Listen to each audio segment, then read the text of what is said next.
Dengan saya, Alita Nufadila, dari Stikes Salsabila Serang, jurusan S1 Farmasi.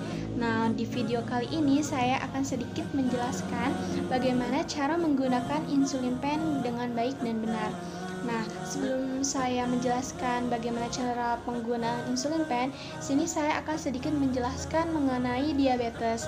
Nah, apa sih diabetes itu? Diabetes adalah penyakit kronis yang ditandai dengan ciri-ciri berupa tingginya kadar gula atau glukosa darah. Nah, glukosa merupakan sumber energi utama bagi sel tubuh manusia. Glukosa yang menumpuk di dalam darah akibat tidak diserap sel tubuh dengan baik dapat menimbulkan berbagai gangguan organ tubuh. Nah, jika diabetes tidak dikontrol dengan baik, dapat timbul berbagai komplikasi yang membahayakan nyawa penderita. Nah, kadar gula dalam darah dikendalikan oleh hormon insulin yang diproduksi oleh pankreas, yaitu organ yang terletak di belakang lambung. Pada penderita diabetes, pankreas tidak mampu memproduksi insulin sesuai kebutuhan tubuh. Tanpa insulin, sel-sel tubuh tidak dapat menyerap dan mengolah glukosa menjadi energi. Nah, ada jenis-jenis diabetes. Pada umumnya diabetes itu memiliki dua tipe.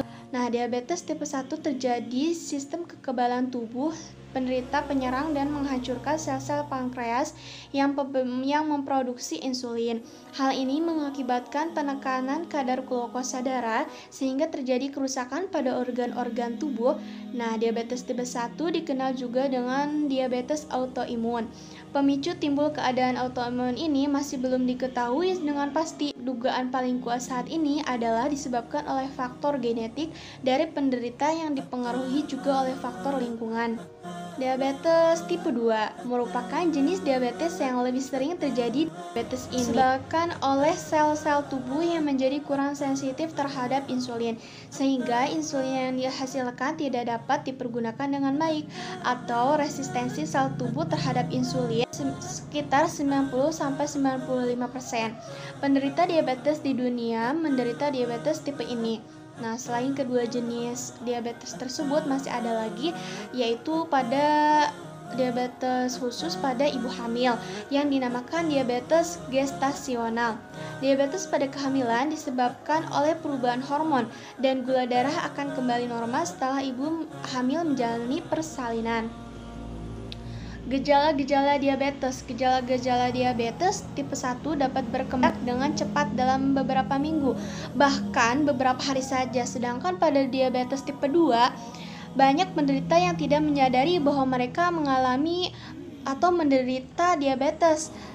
Mereka tidak menyadari karena selama bertahun-tahun karena gejalanya cenderung tidak spesifik. Beberapa ciri-ciri diabetes tipe 1 dan tipe 2 meliputi sering merasa haus, sering buang air kecil terutama di malam hari, sering merasa sangat lapar, turunnya berat badan tanpa sebab yang jelas, berkurangnya massa otot, terdapat keton dalam urin, lemas, dan lain-lain. Apa saja sih faktor risiko diabetes? Seseorang akan lebih mudah mengalami diabetes tipe 1 jika memiliki faktor-faktor risiko seperti memiliki keluarga dengan riwayat diabetes tipe 1, menderita infeksi virus, orang berkulit putih diduga lebih mudah mengalami diabetes tipe 1 dibandingkan ras lain.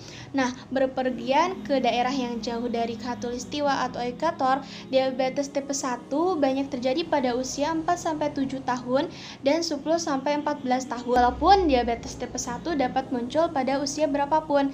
Sedangkan pada kasus diabetes tipe 2, seseorang akan lebih mudah mengalami kondisi jika memiliki yang pertama, kelebihan berat badan, kedua, memiliki keluarga dengan riwayat diabetes tipe 2, kurang aktif, aktivitas fisik membantu mengontrol berat badan, membakar glukosa sebagai energi dan membuat sel tubuh lebih sensitif terhadap insulin.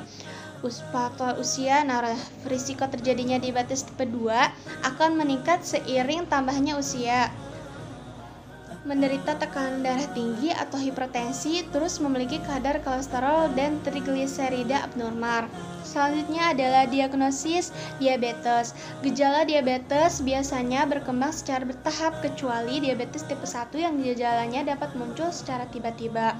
Dikarenakan diabetes seringkali tidak terdiagnosis pada awal kemunculannya, maka orang-orang yang berisiko terkena penyakit ini dianjurkan menjalani pemeriksaan rutin, di antaranya adalah orang yang berusia di atas 45 tahun, terus wanita yang pernah mengalami diabetes gestasional saat hamil, orang yang memiliki indeks massa tubuh atau BMI di atas 25, orang yang sudah didiagnosis menderita prediabetes. Oke teman-teman, kita simak cara penggunaan insulin pen dengan benar. Langkah pertama, persiapkan insulin pen, lepaskan penutup insulin pen. Langkah yang kedua, buka kertas, pembungkus, dan tutup jarum. Gambar A, tarik kertas pembungkus pada jarum pen. Gambar B, putar jarum insulin ke insulin pen. Gambar C, lepaskan penutup jarum luar. Gambar D, lepaskan penutup luar jarum. Langkah yang ketiga, penggunaan pertama insulin pen, pastikan pen siap digunakan.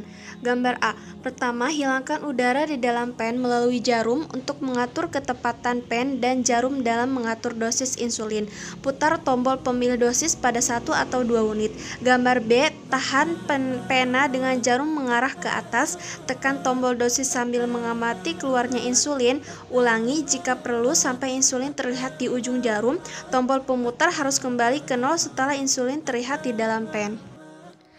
Langkah yang keempat, aktifkan tombol dosis insulin atau bisa diputar-putar sesuai keinginan. Langkah yang kelima, pilih lokasi bagian tubuh yang akan disuntik. Nah, pastikan posisi nyaman saat menyuntik insulin. Hindari menyuntik di sekitar pusar. Menyuntikan insulin dapat dilakukan pada bagian perut, lengan atas, dan paha. Tidak dianjurkan untuk menyuntik di lokasi yang sama terus-menerus. Rotasikan posisi. Nah, langkah yang keenam, suntikan insulin. Gambar A, genggam pen dengan 4 jari, letakkan ibu jari pada tombol dosis. Gambar B, cubit bagian kulit yang akan disuntik. Gambar C, segera suntikan jarum pada sudut 90 derajat. Lepaskan cubitan. Nah, gambar D, gunakan ibu jari untuk menekan ke bawah pada tombol dosis sampai berhenti atau klip dosis akan kembali pada 0. Biarkan jarum di tempat selama 5-10 detik untuk membantu mencegah insulin keluar dari tempat injeksi. Langkah yang terakhir yaitu langkah yang ketujuh, persiapkan pen insulin untuk penggunaan berikutnya. Lepaskan tutup luar jarum dan putar untuk melepaskan jarum dari pen. Tempatkan jarum yang telah digunakan pada wadah yang aman atau kal yang kosong. Buang ke tempat sampah dan jangan dibuang di tempat berdaur ulangan sampah. Baik teman-teman, cukup sekian video dari saya. Kurang dan lebihnya saya memohon maaf karena saya juga masih dalam proses belajar. Bila ada kesalahan itu mutlak datangnya dari diri saya sendiri. Bila ada kata-kata yang benar itu semata-mata datangnya dari Allah Subhanahu wa Ta'ala. See you next time guys. Wassalamualaikum warahmatullahi wabarakatuh.